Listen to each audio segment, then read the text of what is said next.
จะเกี่ยวชื่อเก่าตัวหันซ้ายหันโอ้คำคมมันจริงเนี่ย ขอคำคมได้ชีวิตลูกสาวนาหลังสู่ฟ้าหน้าสู่ดิน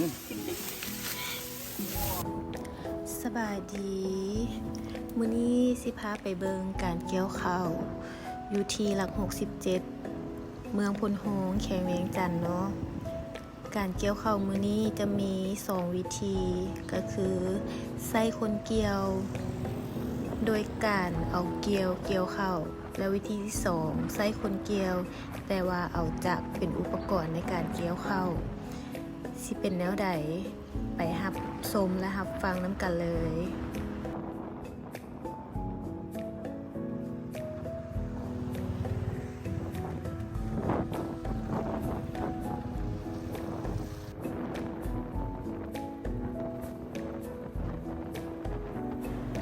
ทางไปนาก็จะเป็นประมาณนี้เนาะอันนี้แมนโรงเรียนวัฒนธรรมหลัก67เนาะแล้วก็จะเลี้ยวซ้ายลงไปจะเป็นทางแดง2 ฝากทางเราจะเต็มไปด้วยธรรมชาติเขียวสดงดงามเนาะอยู่ทางด้านขวามือจะเป็นซาป่าของโรงเรียนวัฒนธรรมหลัก67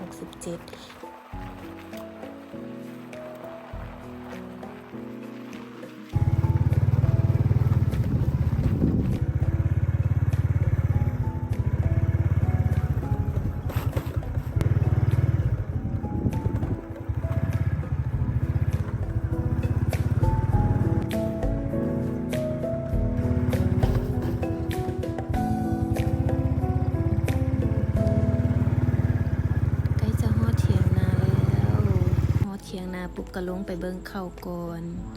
งามแหงผลผลิตปีนี้ถือว่างามหลายเบิ่งเอาเถอะเจ้างามบ่พอดีมาฮอดก็เป็นช่วงเวลาที่เขาเจ้าขึ้นกินข้าวสวยแล้วไปเบิ่งเนาะ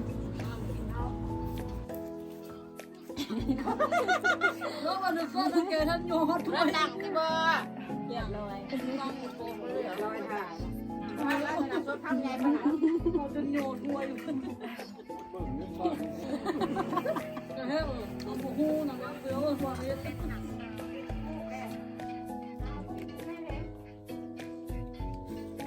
ที่ไล่เข้าหนามน้ำไข่มาเหรอยิ้มบุกการยิ้มน่ะอันเมื่อวานนี่เพิ่นว่าบอลแล้วยิ้มสกันเดียวเสร็จไปฟ้อนคู่สาวจันทร์บ้านน่ะเล่าสาวจันทร์ก็สมาแค่ว่องตัวก็พักแค่ว่องโอ้จักยิ้มหลังจากกินข้าวสวยแล้วเนาะเพิ่นก็จะพากันพักผ่อนไผมีเวียกก็เฮ็ดเวียกตามของตัวเองเลยเกี่ยวข้าวปีนี้การจ้างคนมาเกี่ยวข้าวกระตกอยู่ประมาณผู้ละแสนบางคนก็120,000ส่วนนาข่อยแม่จ้างผู้ละ100,000เนาะเลี้ยงข้าวสวยน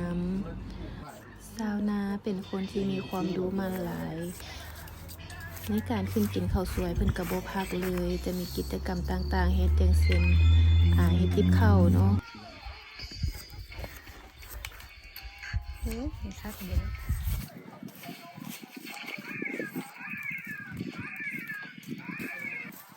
กินเนี่ย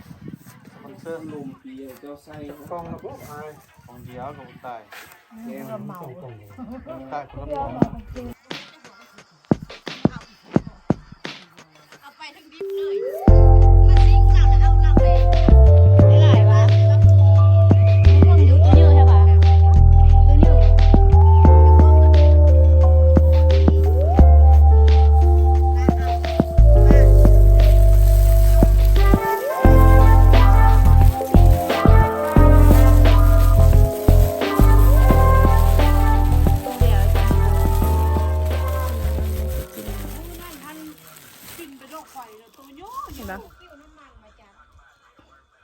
เขาเอิ้นจีนาย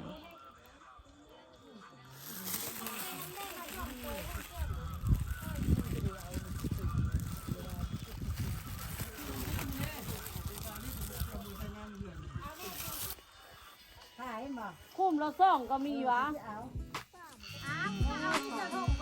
ตัวบอลนี่เชื่อกระตุกกันแม่ มานี่มึงดูไปรอดแล้วก็เมียน ตุกก้อนแล้วก็เอาไปน้ำ มานี่ที่เจอ กับข้าวเอาบุเจาะวะ มานี่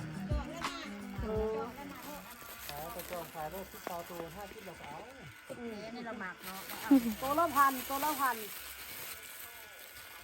อันขั้นต้นละพันเหลือกต้องมีใครเอาไปเด้อ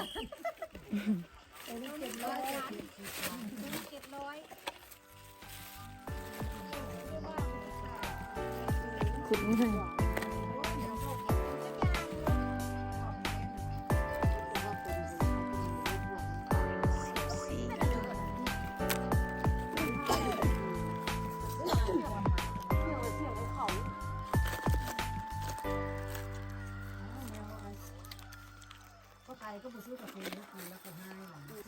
แถวบ้านค่อยเขาเจ้าเอิ้นว่าตู่จีนายเนาะที่ขุดอยู่ในหูมันจะเป็นขวายแล้วก็ไปขุดเอาเนาะมันจะเป็นหูลงไปแล้วจะเห็นตัวมัน และตัวนี้เขาเจ้าจะเอิ้นว่าแมงมันที่อยู่น้ำต้นข้าวใกล้จะฮอดเวลาลงเกี่ยวข้าวตอนแรงแล้วเนาะพอจะผสมน้ำมันอุตลุปที่2ใส่น้ำมันแอดซังเพื่อเอาไปใส่จักรในการเกี่ยวข้าวเนาะ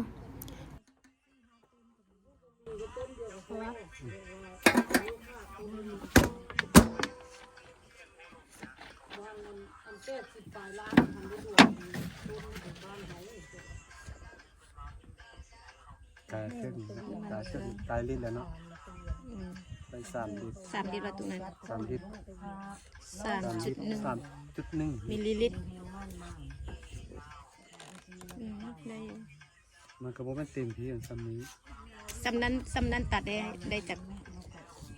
2 ถังได้2ฮื้อ ตัดได้2เธอ 2ฮื้อปลายฮื้อละถังปีกาย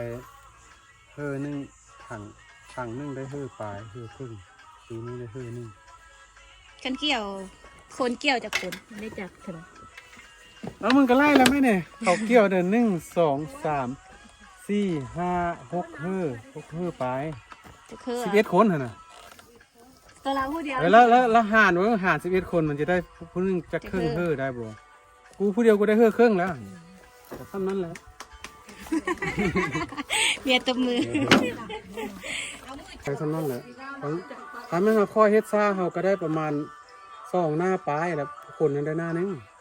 ถ้าเอ็ดไวแล้วมันได้3 หน้า3 หน้าแล้วคนได้หน้านึงถ้ามันรุ่นเฮ็ดได้3 หน้าต่อหน้าแล้วมันเมื่อย อ้าวพัดจิบ่ได้มานานแล้วบัดนี้นะ โอ้คำมันกูได้มาเที่ยว บ่ได้มานานแล้ววันนี้ ซ้ำนี่กูเกี่ยวผู้เดียว2 มื้อกันแล้วว่าค่อยเฮ็ดหั่นน่ะ อันมันมีแค่ว4-5 แค่วเหรอ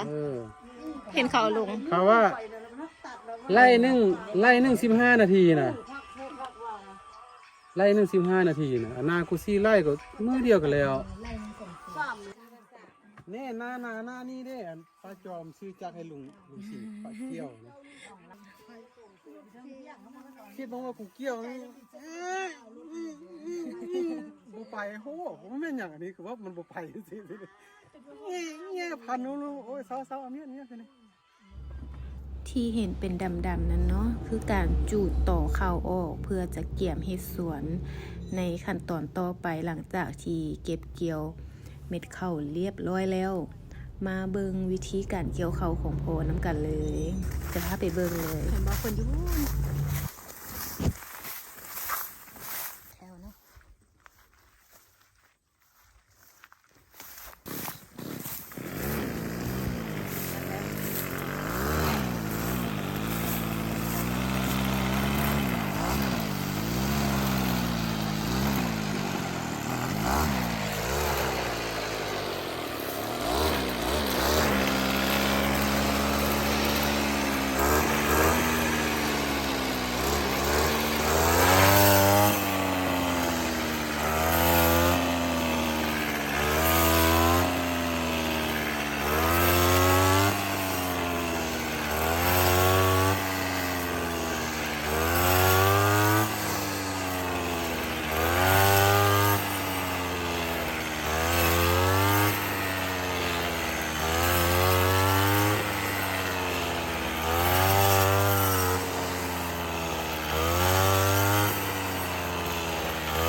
ขอคำคมได้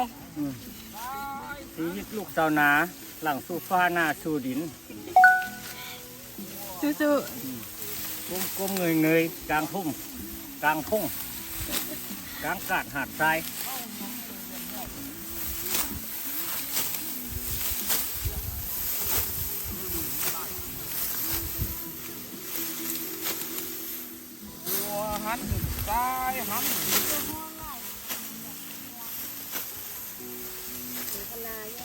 เป็นหาเยินวะ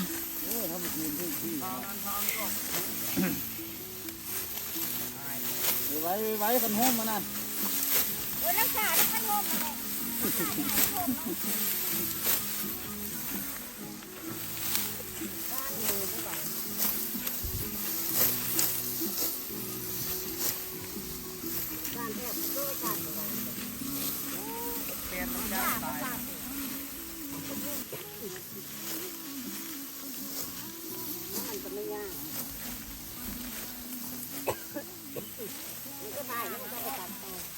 เฮ็ดไปดูที่ผู้เดียน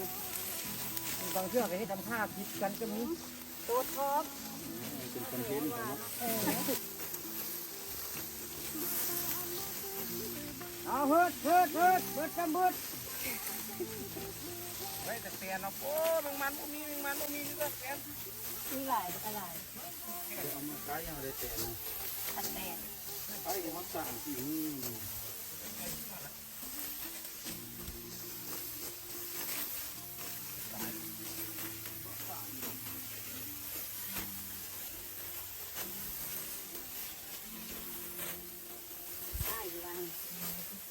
โอ้ไม่ถ่ายไม่ถ่ายแล้วมันจะถ่ายที่บายมือบายแล้วไหมจุดลาได้ โอ้ผมมักดอกอันไปนะ เขามากอันเดียวมาก เดี๋ยวไวๆพุ่นบุ้มบ้ามหูกระชับเกี่ยวเข้าไว้เนาะสินะ สามัคคีเนาะอันไหวนะไปเห็นเอากระเด็นมันก็ไหวไรย่ำเข้าเนี่ยไหวผู้ไหวแล้วมั้ง ท่านบกเกี้ยวมื้อนี้มื้อหน้าจะเกี้ยวชื่อเก่า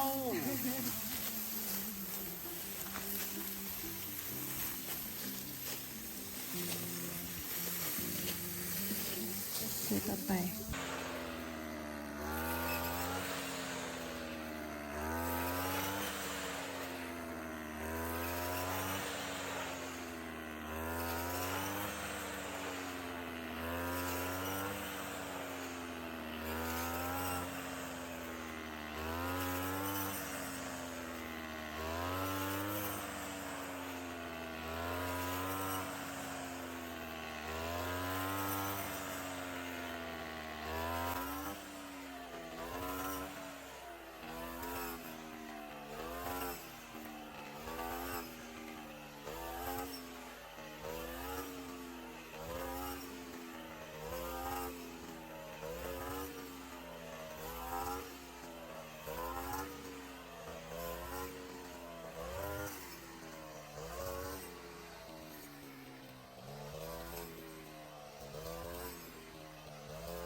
Girl, you chosen, fuck it up when it was wide open. It's the ocean, I'm just in portion. Just give it to me and just me only.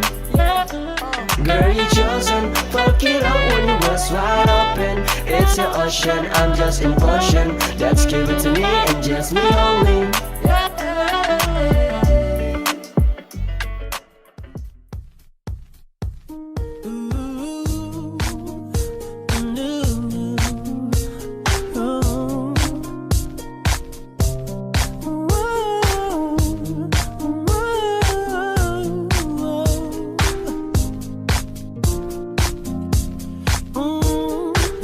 Want to, but I can't help it. I love the way it feels. Just got me stuck between my fantasy and what is real. I need it when I want it. I want it when I don't. Tell myself I'll stop every day, knowing that I won't. I got a problem and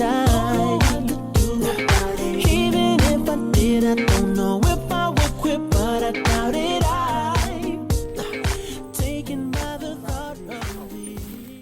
ตัดแล้วนี่ครับจะตัดสูงโพดเครื่องไง ตัดอ้อมไปทั้งนั้นเลยลุงครับ กุดบาย ตายปึ๊บ เบอร์เลดของนู้นนี่เข้านี่เลยเนาะ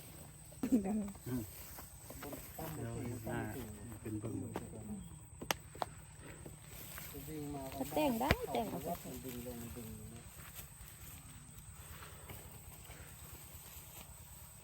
นี่อีส่วนเสาเขาเกี่ยวเพราะว่าเกี่ยวเลยว่าเสาไม่ก่อนใต้ก็แห้งเลย นี่ไปจุ่มน้ำเลยดิไปจุ่มน้ำแล้วเฮ็ดต่อเลย อ้าวกับมือหนาประโจมต้องไปอาบน้ำแล้วมาลูกมาเกี่ยวต้า มันก็มีห้อยขัน ตัวอยู่ได้ ได้อีกปีนั่นแหละ คนอันนั้นที่ไปอัน ผมขันมึงไปพอเด้อเสียเงิน หอยขันจ้ะ ทุกคนขันนะเอาจะไม่เที่ยวรอดน้องรอดตายกันไม่ ใส่ ใช่ แล้ว หรอ เป็นสายอันว่าไปจุ่มน้ำแล้วมาอ่ะ โอ้เย็นแล้วบ่เฮาก็ยัง เป็นหลุด แล้วเสื้อบักแขนคือว่า หมดแล้วเจ้าประเดี๋ยว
ไม่ได้ปิดประตูก็ยังเปิดอยู่วันนี้ ไม่รังเกียจคนดีๆแต่คงต้องดูนานๆเพราะฉันมันคนหัวใจมีแผลอาการแย่มาเมื่อวานวันนี้แค่ยังวันๆไม่อยากจะหางานให้ใจ เ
แล้วเนาะ